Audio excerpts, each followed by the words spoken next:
उसके बाद हमारे पास है क्वेश्चन 71।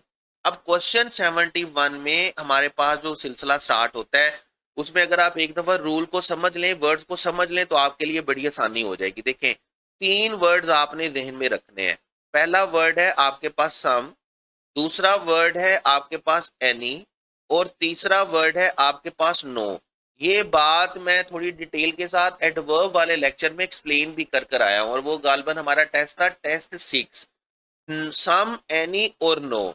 और जब हम सम की बात करते हैं तो आपने याद रखना है, सम हम लिखते हैं कौन से सेंटेंसेस के लिए? एफिर्मेटिव सेंटेंसेस के लिए। जब हमारा सेंटेंस एफिर्मेशन में होता है तो हम उसके लिए कौन सा वर्ड लिखेंगे? सम। जब हमारा सेंटेंस नेगेटिव में होता है तो देन हम उसके लिए कौन सा वर्ड यूज करेंगे? एनी। और जब हम नो का वर्ड लिखेंगे तो नो के साथ हमने मजीद निगेशन यूज नहीं करनी, बल्कि हमने उसके लिए सेंटेंस कौन सा लिखना है? एफिर्मेटिव सेंटेंस लिखना है। जैसे अगर मैं आपको तीन एग्जांपल दे दूं, जैसे मैं कहता हूं कि आई गेव हिम। अब जब यहां तक मैं सेंटेंस लिखता हूं आई गेव हिम, तो आई गेव हिम का मतलब क्या है? कि मैंने उसे दिया। अब मैं इसमें क्या लिख सकता हूं? पहली बात मैं इसमें लिखूंगा आई गेव हिम समथिंग। जब मैं समथिंग लिखूंगा तो इसका मतलब क्या है? कि मैंने उसको कुछ दिया। अब सेंटेंस एफिर्मेटिव है और एफिर्मेटिव के लिए हम सम यूज करते हैं, यहां पर हमें कोई प्रॉब्लम नहीं है। लेकिन अगर इसी सेंटेंस को मैं लिखूं आई गेव हिम एनीथिंग, तो ये सेंटेंस गलत हो जाएगा, याद रखिएगा। एफिर्मेटिव सेंटेंस के लिए हम एनी यूज नहीं करते, इस सेंटेंस की कोई ट्रांसलेशन ही नहीं बनेगी आई गेव हिम एनीथिंग। या तो हमें करना होगा आई गेव हिम समथिंग, या हमें करना होगा I didn't give him something. क्योंकि एनीथिंग के बाद, एनीथिंग के साथ हमारे पास सेंटेंस कौन सा आना चाहिए? हमारे पास नेगेटिव सेंटेंस आना चाहिए। और अगर मैं सेंटेंस को करूंगा आई गेव हिम नथिंग, तो I gave him nothing sentence भी हमारे पास बिल्कुल ठीक होगा, क्योंकि एफिर्मेटिव सेंटेंस के साथ हमें नथिंग ही आएगा, नो ही आएगा। लेकिन अगर मैं इस सेंटेंस को कुछ यूं लिखूं, देखें, अगर मैं इस सेंटेंस को कुछ यूं लिखता हूं I didn't give him, I didn't give him nothing. अब इस सेंटेंस में क्या हो जाएगा? एक तो मैंने नो लगा दिया डिड के साथ, और एक मैंने लिख दिया नॉट। अब ये भी नेगेटिव हो गया, ये भी नेगेटिव हो गया। इसको बेटे क्या बोलते हैं? Double negative. डबल नेगेटिव का मतलब होता है जब आप एक ही सेंटेंस में दो नेगेटिव एक्सप्रेशन इकट्ठे यूज करें, आप उसे डबल नेगेशन बोलते हैं, जो कि इंग्लिश अलाउ नहीं करती है, याद रखिएगा। तो एफिर्मेटिव सेंटेंस होगा तो सम आएगा, नेगेटिव होगा तो एनी आएगा, और नो होगा तो आपका सेंटेंस एफिर्मेटिव होना चाहिए, और नो के साथ मजीद आपने नेगेटिव एक्सप्रेशन नहीं लिखना। और जब हम सम, एनी और नो की बात कर रहे हैं तो आपने याद रखना है ये रूल इनके साथ बनने वाले सब वर्ड्स पर होगा। जैसे समबडी है, इस तरह सम के साथ और वर्ड कौन सा बनता है? समथिंग बनता है हमारे पास। इसी तरह हमारे पास क्या बनता है? समवेयर का वर्ड बनता है। तो ये रूल मैं आपको डिटेल के साथ बता कर आया हूं, कहां पर? आपके एडवर्ब वाले लेक्चर में भी। तो ये जो वर्ड है समबडी, समवन, समथिंग, समवेयर, इसी तरह वर्ड हमारे पास किसके साथ बनेंगे? एनी के साथ। और इसी तरह हमारे पास किसके साथ बनेंगे? नो के साथ। जैसे नो के साथ हमारे पास क्या बनेगा? नोबडी बनेगा। इसी तरह हमारे पास नो के साथ क्या बनेगा? नो वन बनेगा। इसी तरह नो के साथ क्या बनेगा? नथिंग बनेगा। तो ये रूल्स आपने याद रखने हैं कि हमने कौन से सेंटेंस के लिए कौन सा वर्ड यूज करना है। अब जैसे अल्फा ऑप्शन देखिएगा, दिस आइसक्रीम इजंट। अब इजंट आ गया, मतलब नेगेटिव एक्सप्रेशन आ गया, तो इसके साथ हमें नो वेयर नहीं लिखना। नो वेयर लिखेंगे तो ये डबल नेगेटिव हो जाएगा, तो हमें नो वेयर की जगह पर क्या लिखना होगा? Anywhere. क्योंकि नेगेटिव सेंटेंस में निगेशन के साथ हम क्या लिखते हैं? एनी का एक्सप्रेशन लिखते हैं, तो इसका मतलब हमारा अल्फा ऑप्शन क्या होगा? गलत। इसी तरह बीटा ऑप्शन देखिएगा, इज नॉट। इज नॉट के साथ कौन सा वर्ड लिखा हुआ है? समवेयर। अब इज नॉट नेगेटिव है, समवेयर एफिर्मेटिव है, समवेयर नहीं आएगा। हमें अगेन समवेयर को रिप्लेस करना होगा किसके साथ बेटे? एनीवेयर के साथ। ठीक है। उसके बाद दे आर नॉट टेकिंग। जब आपने आर नॉट लिख दिया तो फिर आप नन ऑफ नहीं लिखेंगे, फिर आपको एनी ऑफ दीज लिखना होगा। इसका मतलब हमारा चार्ली ऑप्शन भी बेटे क्या होगा? गलत। और लास्ट में हमारे पास क्या है? Delta option, the court hasn't. जब आपने नेगेटिव लिखा तो आपने सिर्फ नेगेटिव सेंटेंस लिखा, आपने उसके साथ कोई भी वर्ड यूज नहीं किया। The court hasn't heard testimony yet, यहाँ पर हमारे पास कोई प्रॉब्लम नहीं है। तो करेक्ट ऑप्शन बेटे हमारे पास कौन सा चलेगा, डेल्टा। आपको इन तीन वर्ड्स को बड़े अच्छे तरीके से समझना है, इनके स्ट्रक्चर को बड़े अच्छे तरीके से समझना है। देखिए नेक्स्ट सेंटेंस है हमारे पास, नेक्स्ट क्वेश्चन है हमारे पास 72, I wouldn't make that journey alone. Negative आ गया, कोई प्रॉब्लम नजर नहीं आ रही। बाकी सेंटेंसेस देख लेते हैं। बीटा ऑप्शन में देखिएगा लिखा हुआ है डिड नॉट, और डिड नॉट के साथ क्या लिखा हुआ है, नन ऑफ। अब डिड नॉट और नन ऑफ दोनों क्या है, नेगेटिव, तो नन ऑफ नहीं आएगा बल्कि क्या आएगा, एनी ऑफ आएगा। आई हैवंट सोल्ड, जब आपने हैवंट लिख दिया, नेगेटिव लिख दिया, तो आप समबॉडी नहीं लिखेंगे, आपको समबॉडी की जगह पर बेटे क्या लिखना होगा, एनी बॉडी, क्योंकि नेगेटिव सेंटेंस में हम एनी लिखते हैं, ना सम लिखते हैं, ना नो लिखते हैं। द विजिटर डोंट वांट, जब आपने डोंट लिख दिया तो फिर आपको नो लिखने की जरूरत नहीं है, ये क्या बनेगा, डबल नेगेटिव बनेगा। The visitors don't want no publicity नहीं आएगा बल्कि बेटे क्या आएगा, एनी पब्लिसिटी। तो हमारे पास करेक्ट ऑप्शन बेटे कौन सा चलेगा, अल्फा, जिसमें हमें कोई गलती नजर नहीं आती।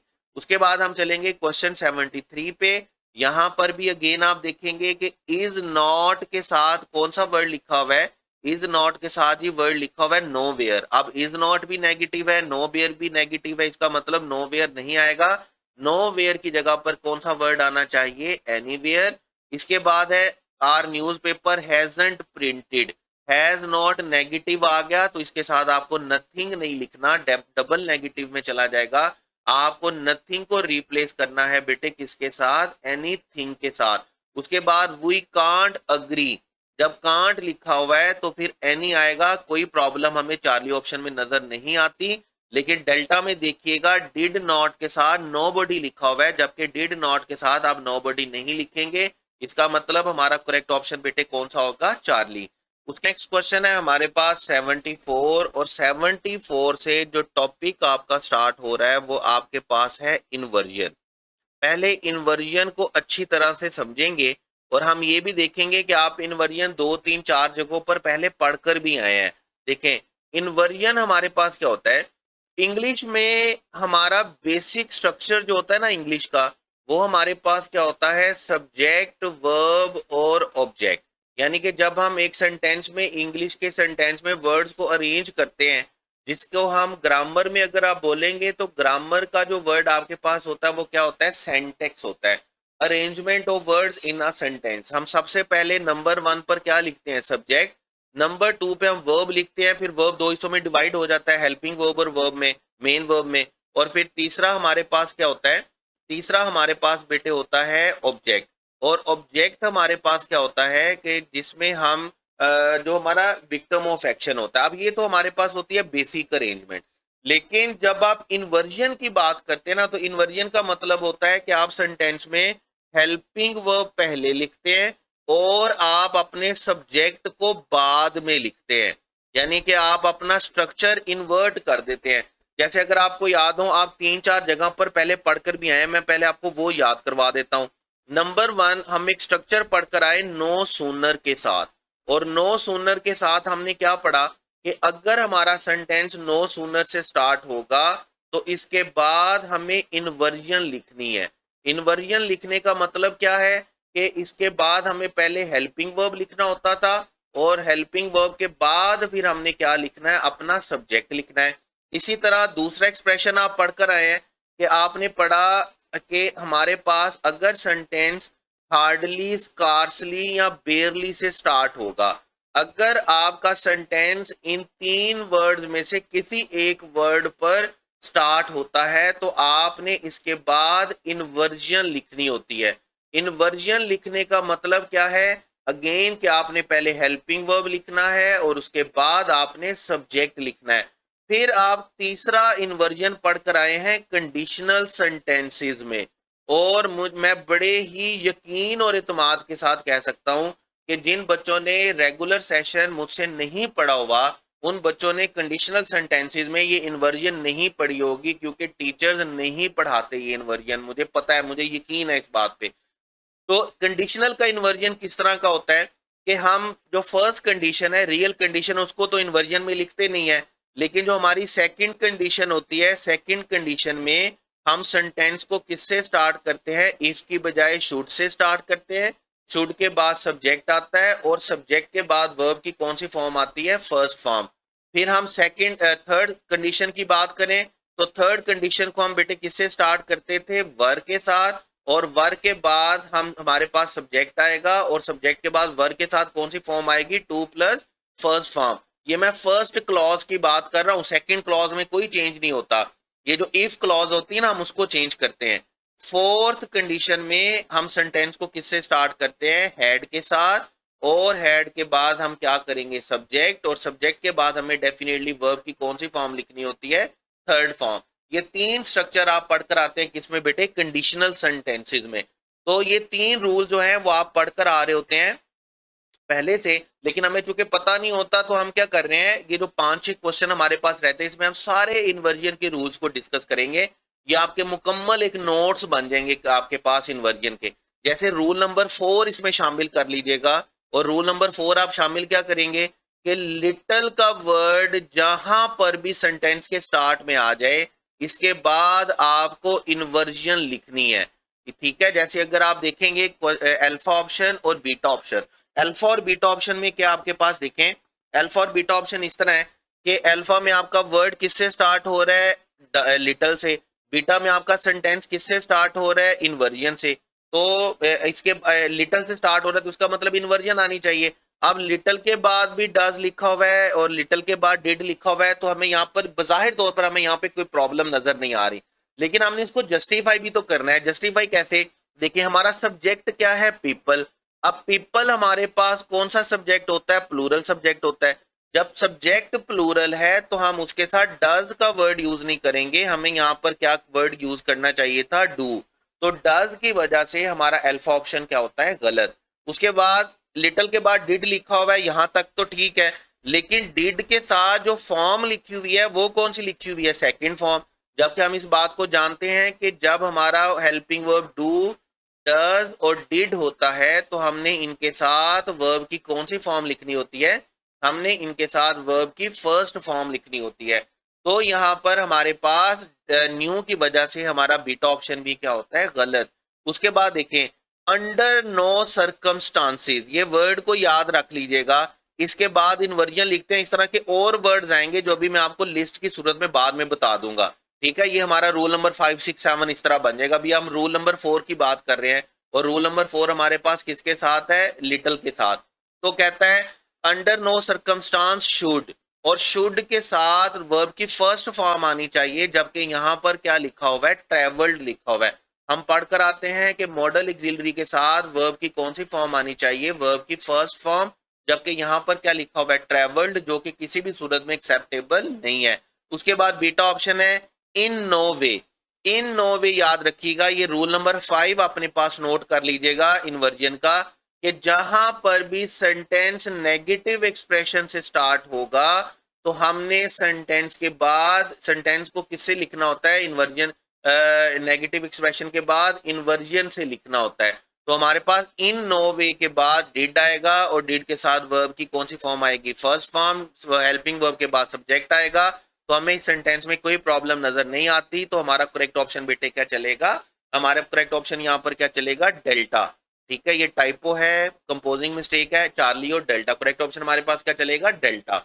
उसके बाद हम चलेंगे, आपने अच्छा उसके बाद नेक्स्ट क्वेश्चन पर जाने से पहले मैं आपको बता दूं कि आपने क्या करना है, अपनी नोटबुक के ऊपर हेडिंग देनी है इन्वर्जन, और इन्वर्जन के ये रूल्स आपने अपने पास लिखते जाने हैं, रूल नंबर 1, 2, 3, 4, 5, 6 करके, ताकि आपके पास एक नोट्स बन जाए और जब आपने इसको रिवाइज करना हो तो आप 1 मिनट में इसको रिवाइज कर लें।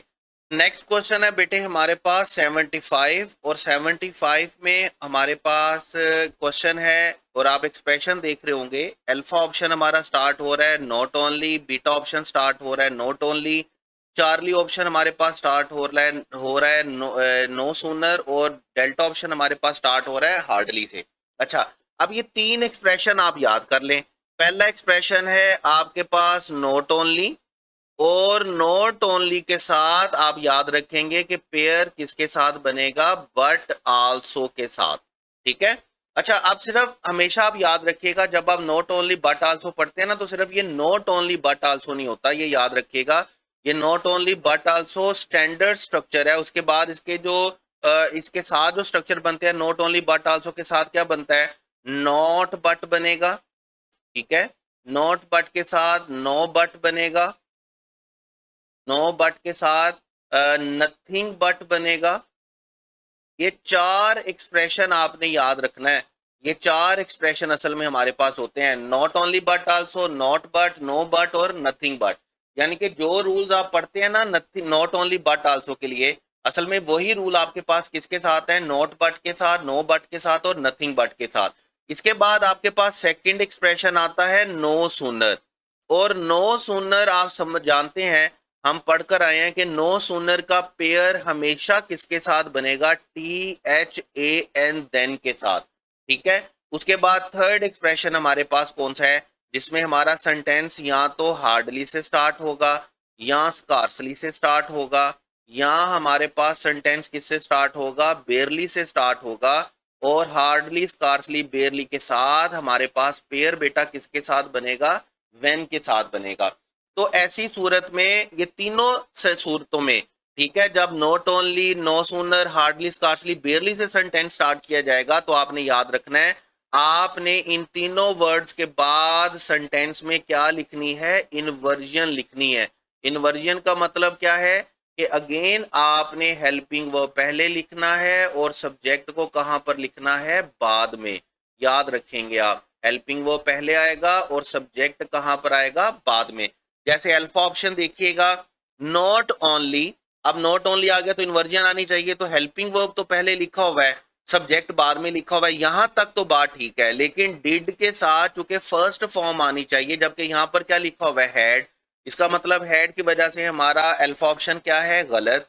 उसके बाद आप बीटा ऑप्शन को देखिएगा, नॉट ओनली लिखा हुआ है, नॉट ओनली के बाद डिड लिखा हुआ है, डिड के बाद सब्जेक्ट लिखा हुआ है और सब्जेक्ट के बाद डिड की वजह से फर्स्ट फॉर्म लिखी हुई है। तो इन तीनों चीजों में हमें कोई एरर नजर नहीं आता है। फिर हम चार्ली ऑप्शन को देखते हैं कि नो सूनर के बाद क्या आएगा, हैड, और हेड के साथ हमारे पास क्या आएगा, सब्जेक्ट, सब्जेक्ट के साथ क्या आएगा, वर्ब की थर्ड फॉर्म। तो यहां तौर पर बज़ाहिरी हमें कोई एरर नजर नहीं आता। लेकिन आपने याद रखना है, जैसे अभी हम बात कर रहे थे कि नो सूनर के साथ हमारे पास पेयर किसका बनता है, देन का। तो यहां पर भी जब आप नो सूनर लिखेंगे तो यहाँ पर THEN देन नहीं आएगा बेटे, बल्कि आपके पास क्या आएगा, THAN देन आएगा। तो इसका मतलब हमारा चार्ली ऑप्शन भी क्या है, गलत। और उसके बाद हार्डली, हार्डली के बाद इन्वर्जन आनी चाहिए, तो हेल्पिंग वर्ब आया हुआ है, उसके बाद सब्जेक्ट आया, उसके बाद वर्ब की थर्ड फॉर्म आई है, क्योंकि हेड के साथ थर्ड फॉर्म आनी चाहिए। अब यहां तक हमारे पास कोई प्रॉब्लम नहीं है। इवन हार्डली के साथ व्हेन आना चाहिए, यहां तक भी हमारे पास कोई प्रॉब्लम नहीं है। प्रॉब्लम क्या है कि आगे सेंटेंस में आप देखेंगे कि व्हेन के बाद क्या लिखा हुआ है, इट बिगिंस। जब बात पास्ट में हो रही है तो पास्ट के बाद हम प्रेजेंट नहीं लिखते। नो सूनर में देन के बाद और हार्डली, स्कार्सली, बेयरली में व्हेन के बाद जब हम पहले पास लिखते हैं तो बाद में भी हमें पास्ट लिखना होता है। और यहां पर हम पास्ट इंडेफिनेट लिखते हैं दोनों सूरतों में। तो इस वजह से हमारा डेल्टा ऑप्शन भी क्या होगा, गलत। और हमारा करेक्ट ऑप्शन बेटे क्या चलेगा, बीटा। तो याद रखिएगा ये तीन expression, not only but also, और नॉट ओनली बट आल्सो के साथ कौन कौन से एक्सप्रेशन है, not but, no but, nothing but. उसके बाद नो सूनर के साथ क्या आएगा, देन आएगा। और हार्डली, स्कार्सली, बेयरली के साथ क्या आएगा, व्हेन आएगा। और जब आप इनसे पहले पास्ट लिखेंगे तो पास्ट के बाद आपने देन और व्हेन के बाद कौन सी लिखनी है, क्लॉज किस में लिखनी है, पास्ट इंडेफिनेट में। तो यहां पर हमारे पास करेक्ट ऑप्शन बेटे कौन सा चलेगा, बीटा। उसके बाद है हमारे पास क्वेश्चन 76। और क्वेश्चन 76 में अगेन वही रूल है हमारे पास, अल्फा है हार्डली, बीटा है स्कार्सली, चार्ली है नो सूनर, और डेल्टा है नो सूनर। और अब ये मैं आपके ऊपर छोड़ रहा हूं, आपने मुझे यूट्यूब में कमेंट करना है, और जो स्टूडेंट LMS पे देख रहे हैं उन्होंने मुझे मेरे नंबर पर मैसेज करके मुझे 1 बाय 1 करके बताना है कि हर सेंटेंस में सर क्या गलती है। डेफिनेटली इनमें 3 सेंटेंस की गलती है और एक सेंटेंस करेक्ट है, तो आपने मुझे तीनों की रीजन बतानी है कि सर अल्फा में ये गलती है, बीटा में ये गलती है, चार्ली में ये गलती है, डेल्टा में ये गलती है। और अगर इसमें कोई करेक्ट ऑप्शन है तो इसका करेक्ट ऑप्शन क्यों है। मतलब अगर इनमें फर्ज करें आप कहते हैं कि जी इसमें डेल्टा करेक्ट ऑप्शन है या बीटा या चार्ली, तो आपने बताना ये करेक्ट ऑप्शन क्यों है। बहरहाल बाकी तीन आपने मुझे इसके एक्सप्लेनेशन बतानी है कि तीनों सेंटेंसेस गलत क्यों है। ये मैं आपके ऊपर छोड़ रहा हूं क्योंकि रूल अभी मैंने आपको इतनी डिटेल के साथ डिस्कस करवा दिया। उसके बाद है क्वेश्चन 77। अब ये जो क्वेश्चन 77 है ना, ये याद रखिएगा, ये जो आपकी फोर्थ कंडीशनल सेंटेंस है ना उसका इन्वर्जन है। फोर्थ कंडीशनल सेंटेंस में हम क्या करते हैं कि हम इफ के बाद पास्ट परफेक्ट लिखते हैं और पास्ट परफेक्ट के बाद जो हम सेकंड क्लॉज लिखते हैं वो हम किस में लिखते हैं, would have plus third form में। ठीक है, आपके पास यही चलता है ना, आपके पास फोर्थ कंडीशन का स्ट्रक्चर आपके पास यही चलता है। इसी को जब आप इन्वर्जन में लिखते हैं तो आप सेंटेंस को इफ से स्टार्ट नहीं करते बल्कि किससे स्टार्ट करते हैं, हैड, और हैड के बाद फिर आपके पास क्या आएगा, सब्जेक्ट, और सब्जेक्ट के बाद क्या आएगी, वर्ब की थर्ड फॉर्म। और आपको याद है मैंने आपको अभी बताया कि इन्वर्जन की सूरत में कंडीशनल के पहले वाली क्लॉज में चेंज होता है, सेकंड क्लॉज में कोई चेंज नहीं होता। तो जिसकी वजह से सेकंड क्लॉज में तो आपके पास क्या रहने वाला है, ये would have plus third form ही रहने वाली है। तो यहां पर आप देखेंगे alpha option, had John known dad. तो जब हम हैड जॉन नॉन डैड की बात करेंगे तो हमारे पास हैड के साथ वर्ब की कौन सी फॉर्म आनी चाहिए, थर्ड फॉर्म आनी चाहिए, और थर्ड फॉर्म के साथ सेकंड क्लॉज में वुड हैव थर्ड फॉर्म आना चाहिए। तो इस सेंटेंस में हमें बज़ाहिर कोई गलती नजर नहीं आती। जबकि बीटा में आप देखेंगे कि हैड के साथ क्या लिखा हुआ है, न्यू लिखा हुआ है, जो कि किसी भी सूरत में एक्सेप्टेबल नहीं है। चार्ली ऑप्शन में हैड के साथ नॉन बिल्कुल ठीक लिखा हुआ है, लेकिन आगे ही वुड ब्रिंग लिखा हुआ है, हमें ही वुड ब्रिंग नहीं चाहिए, हमें यहाँ पर क्या चाहिए, हमें यहाँ पर would have plus third form चाहिए, जिसकी वजह से हमारा चार्ली ऑप्शन गलत है। और डेल्टा ऑप्शन में अगेन हैड के साथ क्या लिखा हुआ है, न्यू लिखा हुआ है, जो कि किसी भी सूरत में एक्सेप्टेबल नहीं है। तो करेक्ट ऑप्शन बेटे हमारे पास यहाँ पे कौन सा चलेगा, अल्फा। ये आपके पास आपकी फोर्थ कंडीशनल सेंटेंस का इन्वर्जन है। बाकी कंडीशनल सेंटेंस के इन्वर्जन अभी हमने डिस्कस किए भी हैं, अभी हम मजीद डिस्कस कर भी लेंगे। उसके बाद आपके पास आता है जी वर्ड्स हैं। अच्छा, नेक्स्ट क्वेश्चन पर जाने से पहले ना 78 पर जाने से पहले ये दो रूल्स को समझ लें, इनको अच्छे तरीके से रट्टा मार लें। नंबर 1 आपके पास है और नंबर 2 आपके पास है। ये आप समझ लें कि आपके इन्वर्जन की, जैसे हर चीज की कोई सोल होती है ना, हर चीज की कोई रूह होती है, थीम होती है, ये आप समझ लें कि ये आपके इन्वर्जन की रूह है ये वर्ड। देखें इनमें ये जो वर्ड्स है ना, not, only, then, only, later, only, in, only, twice, never, rarely, seldom, at, no one, at once, on no count और अंडर नो सर्कमस्टांसेस, जैसे अभी हम क्वेश्चन भी पढ़कर आए, अंडर नो सर्कमस्टांसेस। इन वर्ड्स के बारे में आपने ये याद रखना है, अगर आपका सेंटेंस इन वर्ड से स्टार्ट होता है तो इनके फौरन बाद आपने हेल्पिंग वर्ब लिखना है, और हेल्पिंग वर्ब के बाद आपने क्या लिखना है, सब्जेक्ट। यानी कि आपने सेंटेंस में क्या लिखनी है, इन्वर्जन लिखनी है, याद रखिएगा। अगर ये वर्ड, इनमें से कोई वर्ड आपके सेंटेंस के स्टार्ट में आता है तो आपने इन्वर्जन लिखनी है। जैसे पहला सेंटेंस देखिएगा, at no time my friend offered me help. अब at no time my friend offered me help, at no time के बाद क्या आ गया, माई फ्रेंड, जिसका मतलब ये सेंटेंस गलत है। अगर हम इस सेंटेंस को ठीक करेंगे तो हम कैसे करेंगे, एट नो टाइम, और एट नो टाइम के बाद क्या आएगा, डिड माई फ्रेंड, क्योंकि हमें पास में लिखना है तो डिड के साथ हमें क्या लिखना होगा, डिड माई फ्रेंड ऑफर। हम यहां पर क्या लिखेंगे, डिड माई फ्रेंड ऑफर। हमें डिड के साथ वर्ब की कौन सी फॉर्म लिखनी होती है, फर्स्ट फॉर्म लिखनी होती है। इसी तरह सेकंड देखिएगा, under no circumstances you must go, तो यू मस्ट गो नहीं आएगा बल्कि क्या आएगा, मस्ट यू गो। हमें हेल्पिंग वर्ब पहले लिखना है और सब्जेक्ट बाद में। उसके बाद आएगा only twice did my father. देखिए ये आपके पास क्या है, ये जो बच्चे पंजाब के हैं खास तौर पर, उन्होंने बुक 1 में एक चैप्टर पढ़ा था क्लियरिंग इन द स्काई, और क्लियरिंग इन द स्काई में उन्होंने ये सेंटेंस पढ़ा अपने टेक्स्ट बुक में, only twice did my father stop. Only twice जैसे ही सेंटेंस के स्टार्ट में आएगा तो उसके बाद आपको पहले क्या लिखना है, हेल्पिंग वर्ब।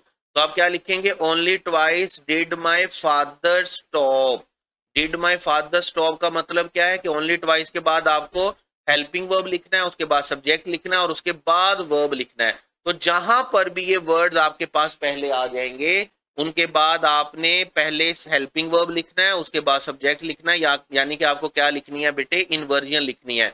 अब उसके बाद देखें, उसके बाद सेकंड वर्ड्स देखिएगा, not until, only after, not since और ओनली व्हेन। ये चार वर्ड्स याद रखिएगा। अगर ये आपके सेंटेंस के स्टार्ट में आते हैं तो आपने याद रखना है कि आपने सेकंड क्लॉज में इन्वर्जन लिखनी है। फिर आपके फर्स्ट क्लॉज में इन्वर्जन नहीं होगी, बल्कि किस में इन्वर्जन होगी, आपकी सेकंड क्लॉज में इन्वर्जन होगी। जैसे देखें, नॉट अनटिल यू साइन, अब यू साइन पहली क्लॉज हो गई। उसके बाद है the you sign the contract, ये पहली क्लॉज हो गई। इट इज वैलिड, अब ये इट इज वैलिड क्या है, क्लॉज 2 है। जब आपने आपका सेंटेंस नॉट अनटिल से स्टार्ट होगा ना तो आपने इन्वर्जन सेकंड में लिखनी है। आपका सेंटेंस कैसे चलेगा, not until you sign the contract, it is valid को आप क्या बना देंगे, इज इट वैलिड। आपने इन्वर्जन पहले वाली क्लॉज में नहीं लिखनी, आपने इन्वर्जन किस में लिखनी है, सेकंड वाली क्लॉज में। ये चार वर्ड्स याद रखिएगा। चार वर्ड्स आपके पास कौन से हैं, not until, only after, not since और ओनली व्हेन। इन सूरत में आपकी इन्वर्जन सेकंड क्लॉज में आएगी। जैसे देखें, only when I am alone, अब आई एम अलोन आपके पास क्लॉज 1 हो गई। उसके बाद कहता है आई कैन रिलैक्स, यहां पर आप आई कैन रिलैक्स नहीं लिखेंगे, यहां पर आप क्या लिखेंगे, कैन आई रिलैक्स। जब भी आपका सेंटेंस ओनली व्हेन से स्टार्ट होगा तो आपकी इन्वर्जन सेकंड क्लॉज में आएगी। इसी तरह only after you watch all sir Azeem lecture, अगर आप सर अजीम के सारे लेक्चर्स देखेंगे, यू सिर्फ सर अजीम के सारे लेक्चर देखने पर you will be able to crack your MD CAT. तो you will be able to crack your MD CAT नहीं होगा, बल्कि आपके पास क्या होगा, विल यू बी एबल। तो हमें यहाँ पर ये वर्ड याद रखने हैं, इनके साथ हमें इन्वर्जन सेकंड क्लॉज में लिखनी है, फर्स्ट क्लॉज में नहीं लिखनी। ये दोनों वर्ड्स, दोनों तरह के वर्ड्स आपने अच्छे तरीके से रट लेने हैं। अब आ जाएं आप क्वेश्चन 78 पे, और क्वेश्चन 78 पे आप देख रहे होंगे कि हमारा सेंटेंस किससे स्टार्ट हो रहा है, नॉट अनटिल से।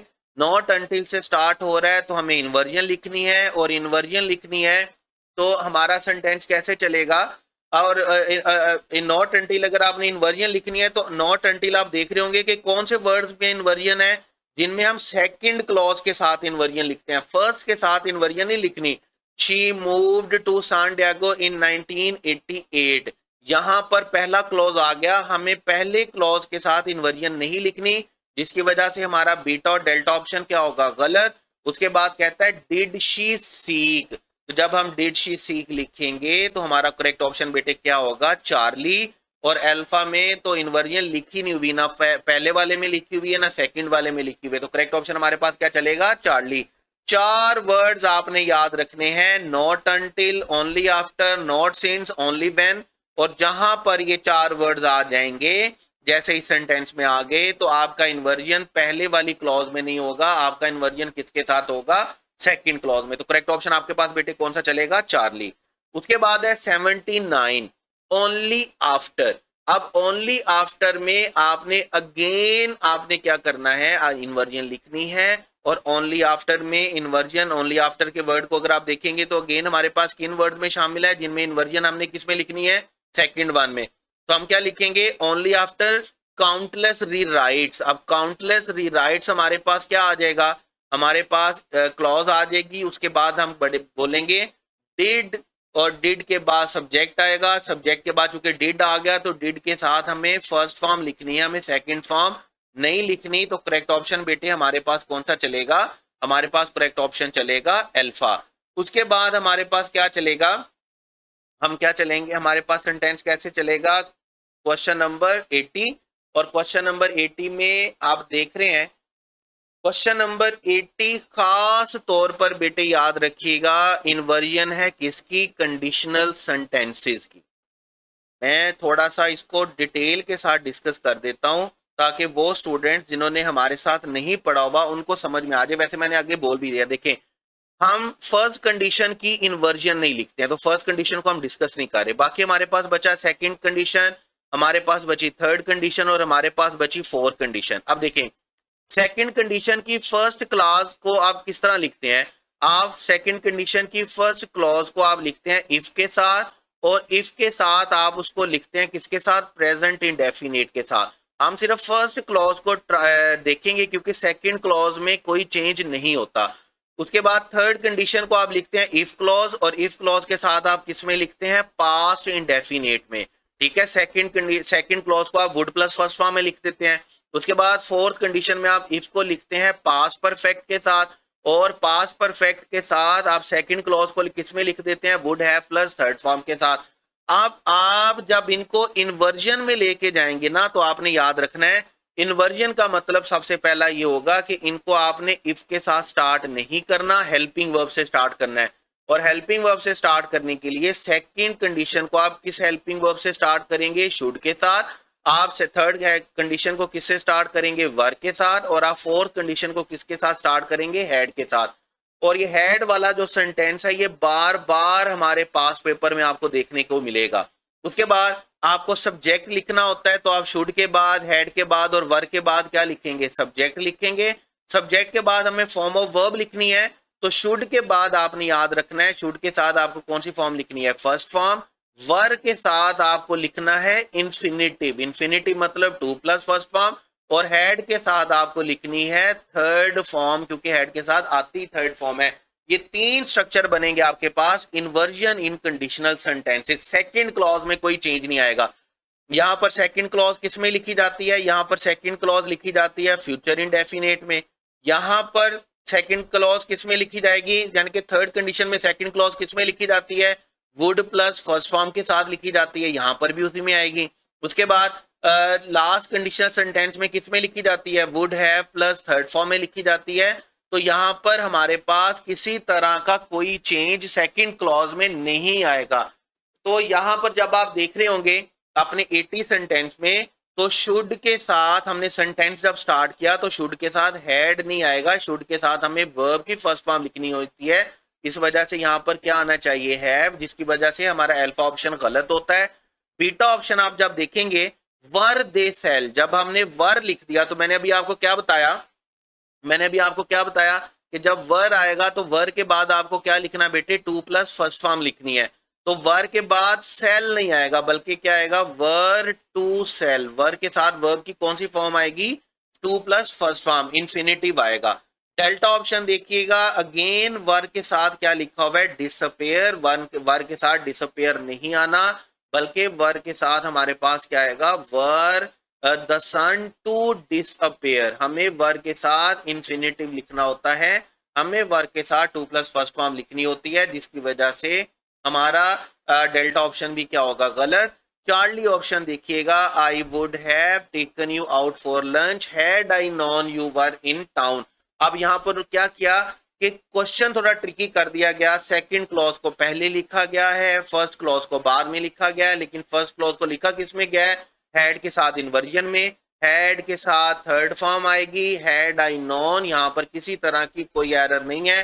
तो करेक्ट ऑप्शन बेटे हमारे पास कौन सा चलेगा, चार्ली। और मुझे बड़ी उम्मीद है, मुझे बड़ा यकीन है कि जितने रूल्स मैंने आपको इन्वर्जन के करवा दिए हैं, अगर आप अच्छे बच्चों की तरह इसको नोटबुक पर रूल नंबर 1 2 3 4 करके इसको नोट कर लें, इन क्वेश्चंस को प्रैक्टिस कर लें जितने आपके टेस्ट में थे, तो आपका इन्वर्जन का जो क्वेश्चन है, और इसके साथ साथ इससे पहले जो डबल नेगेटिव के रूल्स आपको बताए, और डबल नेगेटिव का जो टॉपिक है वो इसी टेस्ट की डिस्कशन में कंप्लीट हो गया होगा।